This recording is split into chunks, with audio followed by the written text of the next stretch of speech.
अस्सलामुअलैकुम। चाहे कोई आर्टिकल पुलिस जो है वो, जैसे आप लोग पुलिस पिकेट्स के ऊपर अक्सर देखते हैं कि कोई शख्स जो है वो वहाँ से पास कर रहा हो, पुलिस उसको रोकती है, उससे ओनरशिप प्रूफ मांगती है और वो ओनरशिप प्रूफ देने में नाकाम रह जाता है, या वो सेटिस्फाई नहीं कर पाता कि जो आर्टिकल उसके पास है वो उसकी कोई शनाख्त नहीं दे सकता, और पुलिस समझती है कि ये article suspected to be stolen है। जब तक ये शख्स जो है इसकी मलकियत कोई नहीं देता तब तक इसको सीज किया जाता है। या आपने जब सेक्शन 51 पढ़ा होगा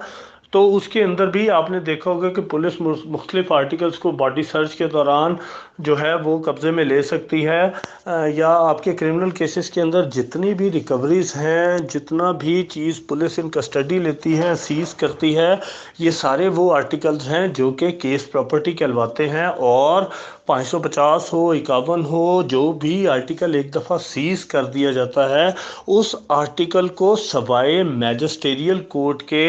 या ट्रायल कोर्ट के पुलिस किसी को अपने तौर पर हैंड ओवर नहीं कर सकती, ना ही उसको डिस्पोज ऑफ कर सकती है। इस बात का एक्सक्लूसिव इख्तियार सिर्फ और सिर्फ कोर्ट्स को हो जाता है। और इसकी जो स्टडी है वो आपको करने के लिए कि ये किस सेक्शन के अंदर तहरीर है, आप इसको 523 को मुलाहिजा करेंगे, जहाँ पर ये बात तहरीर है कि कोई भी आर्टिकल चाहे 550 में सीज हो, चाहे वो 51 में सीज हो, रिलेटेड टू दी ऑफेंस हो, एक तो पुलिस जो है इमिडिएटली मैजिस्ट्रेट को इन्फॉर्म करेगी कि ये चीज़ हमने सीज की है, और दूसरी बात है कि उसकी जो डिस्पोजल है वो किसी भी सूरत में मैजिस्ट्रियल ऑर्डर जो है उसके बगैर जो है वो पुलिस उसकी डिस्पोजल नहीं कर सकती। और अगर ऐसा करेगी तो that would be a breach of trust और नेग्लिजेंस, और इसमें पुलिस ऑर्डर 2002 की प्रोविजन से अट्रैक्ट करेंगी। या इसके अंदर आप 406 से ऑनवर्ड्स पढ़ेंगे जहाँ पे मुलाजिम क्या की कैपेसिटी के अंदर कोई जो है बंदा किसी इंटरेस्टेड प्रॉपर्टी को डिस्पोज ऑफ करता है against the direction of law Pakistan penal code के अंदर, तो वो सारी प्रोविजंस उस पर अट्रैक्ट कर सकती हैं। तो मीनिंग देयर बाय कि जो भी ऐसी डिस्पोजल होगी वो सिर्फ और सिर्फ कोर्ट कर सकेगी। अब इसके अंदर कुछ चीज़ें तो जो मैंने आपको सस्पेक्टेड टू बी स्टोलन बताई हैं, जैसे 550 हैं, वो तो बात समझ में आती है कि कोई शख्स आएगा, अदालत में वो मलकियत दिखाएगा, अदालत मुतमिन होती है तो वो उसको हैंड ओवर कर दी जाएगी। इस सारे प्रोसेस को आम जुबान के अंदर सुपुर्दारी कहा जाता है। सुपुर्दगी से ये वर्ड निकला कि किसी के सुपुर्द कर देना, सुपुर्दारी।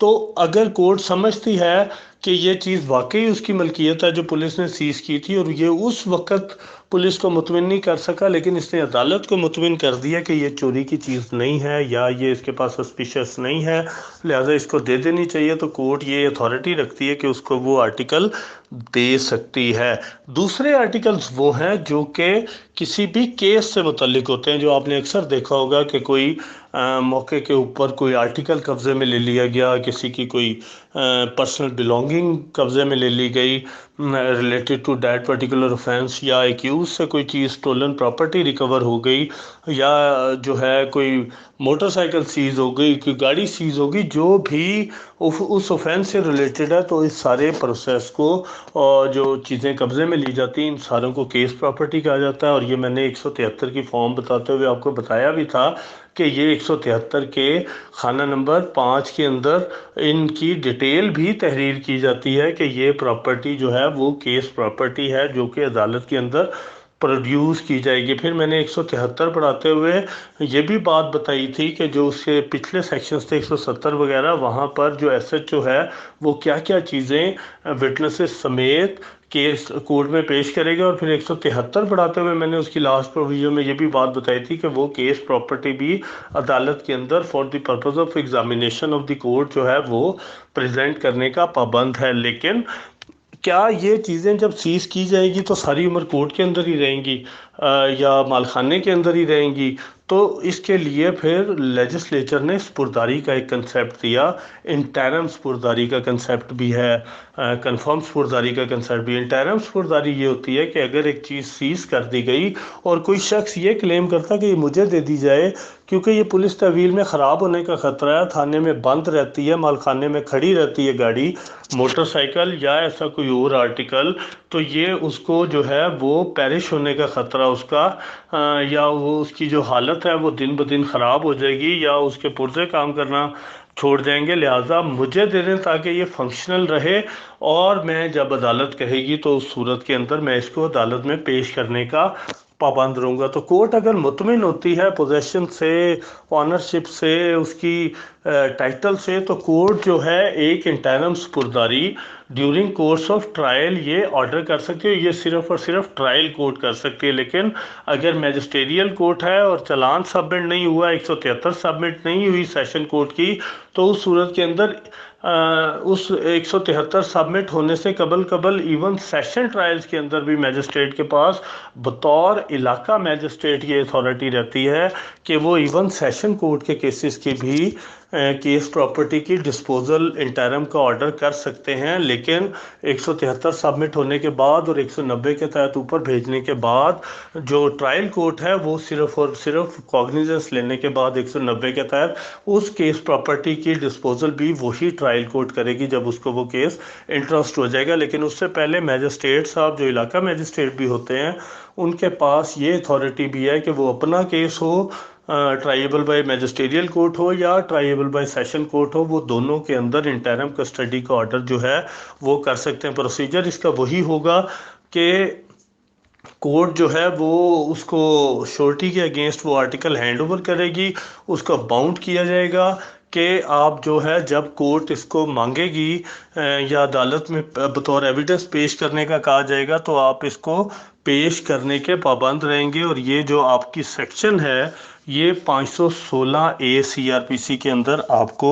मिल जाएगी। इसके अलावा अगर कोई एक्सप्लोसिव सब्सटेंस है, कोई पेरिशेबल आर्टिकल है, तो उस सूरत के अंदर इवन कोर्ट उसको भी डिस्ट्रॉय करने की डायरेक्शन दे सकती है और उसका एक सैंपल जो है वो रिटेन कर लिया जाता है कि जो ही ये कोर्ट जो है इसको मांगेगी तो आप जो है वो सैंपल को अगर पेश कर देंगे। फॉर एग्जांपल एक अगर फर्ज करें एग्रीकल्चरल लैंड है, उसके ऊपर कोई जो कास्ट है वो सब्जेक्ट मैटर है, तो अब कोर्ट जो है उसको for the rest of the life जो है वो तो नहीं रिटेन कर सकती किसी क्रॉप को। उसने एक वक्त पे कटना भी है, उसने एक वक्त पे यूज़ भी होना है, उससे अजनास भी निकलनी है, तो कोर्ट ये कर सकती है कि उनकी डिस्पोजल का ऑर्डर दे सकती है और किसी एक चीज़ को बतौर सैंपल जो है वो अपने पास जो है मालखाना में रिटेन रख सकती है। सिमिलरली अगर जैसे आप एक्सप्लोसिव सब्सटेंस है, अगर वो किसी मुकदमे में लिया जाता है और उसकी क्वांटिटी भी ऐसी है जो कि डेंजरस भी है,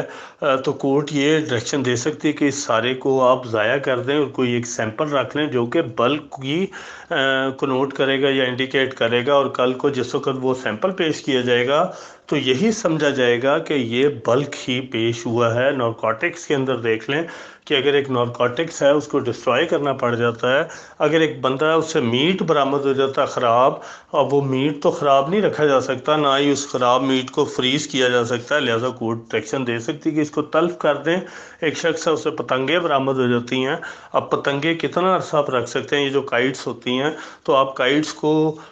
थोड़ा अरसा रखेंगे वो फटना शुरू हो जाएंगी, लिहाजा वो भी डैमेज है, तो कोर्ट उसकी भी डायरेक्शन दे सकती है कि इसको जो है वो ख़त्म कर दिया जाए और कोई एक सैंपल रख लिया जाए। तो ये भी एक कंसेप्ट है कि ड्यूरिंग कोर्स ऑफ ट्रायल किसी भी केस प्रॉपर्टी को अगर डिस्ट्रॉय भी करना है तो वो उस सूरत के अंदर कोर्ट जो है वो ये इख्तियार रखती है कि उसको डिस्ट्रॉय करके उसका सैंपल जो है वो रिटेन रख ले। इसके अलावा आपको 516 के आगे जितनी भी प्रोविजंस हैं 522 तक या वो सारी आपको मिलेंगी कि फिर कोर्ट जो है ये तो इंटरम कस्टडी होगी, तो कोर्ट जिस वक्त फाइनल डिसीजन करती है तो उस इंटरम कस्टडी का ऑर्डर भी करती है कि उसकी क्या, अगर जैसे फ़र्ज़ किया हम मिसाल ले लेते हैं कि एक केस है उसमें किसी शख्स से 50 ग्राम चर्स बरामद हो गई, उससे वो मोटरसाइकिल के ऊपर जा रहा था तो उस शख्स से मोटरसाइकिल को भी सीज कर दिया गया और मुलज़म को भी अरेस्ट कर लिया गया। अब इसमें दो केस प्रॉपर्टीज़ हो गई, एक केस प्रॉपर्टी जो कि मुलज़म से नारकोटिक्स बरामद हुई है 50 ग्राम, दूसरी केस प्रॉपर्टी जो मुलज़म से मोटरसाइकिल बरामद की गई जिसके ऊपर वो ट्रांसपोर्ट कर रहा था। अब इस शख्स का ट्रायल स्टार्ट हुआ, इसने फौरन अप्लाई कर दिया कोर्ट के अंदर कि मुझे ये मोटरसाइकिल स्पुर्दारी पे दे दी जाए। तो अब कोर्ट के पास ये अथॉरिटी तो है, अब कोर्ट कहेगी कि आप सारी उम्र तो नहीं उसको रखी जा सकती, लिहाजा कोर्ट ये ऑर्डर कर देती है कि मुलजम को ये केस प्रॉपर्टी दे दी जाए मोटरसाइकिल, क्योंकि ये मालिक है, इसके कब्ज़े में है, ट्रायल अभी स्टार्ट नहीं हुआ, लिहाजा ये पाबंद भी रहेगा कि ये मुझे जिस वक्त मैं इसको डायरेक्शन दूंगा तो ये इसको पेश कर देगा। तो अब कोर्ट ने क्या किया कि उस मोटरसाइकिल को 516 ए के तहत इंटरम तौर पर मुलजम के हवाले कर दिया। अब ट्रायल हुआ, उसके अंदर जो चर्च उससे बरामद हुई वो भी केस प्रॉपर्टी है, वो प्रोसिक्यूशन ने एग्जिबिट की बतौर माल मुकदमा। दूसरी प्रोसिक्यूशन ने रिक्वेस्ट की कि ये मोटरसाइकिल स्पुर्दारी पे ले चुका है, आप इससे ये मोटरसाइकिल भी अदालत में प्रोड्यूस करवाएं। उसने मोटरसाइकिल भी स्पुर्दारी पे जो है वो अदालत के अंदर पेश किया। अब ये केस प्रॉपर्टी एग्जिबिट हुई। कोर्ट ने फाइनल डिसीजन के वक्त बेनिफिट ऑफ डाउट दिया और मुलजिम को एक्विट कर दिया कि इससे बरामद ही कुछ नहीं हुआ। तो अब 516 ए के तहत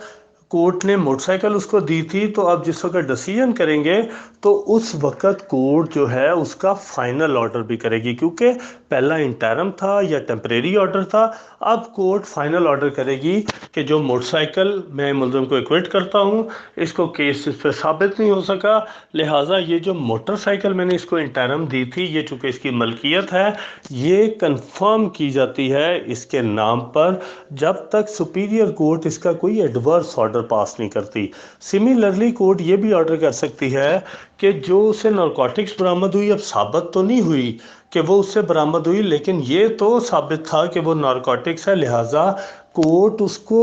अब किसी को तो दे नहीं सकती क्योंकि वो नारकोटिक्स है, उसकी तो रिटेंशन ही इलीगल है, लिहाजा उसको स्टेट की फेवर में कॉन्फिस्केट कर लिया जाएगा और उसके बाद उसकी डिस्ट्रक्शन का प्रोसेस शुरू होगा। जब भी गवर्नमेंट या पुलिस एजेंसी ये समझेगी कि अब उसको फर्दर रिटेन करना जो है वो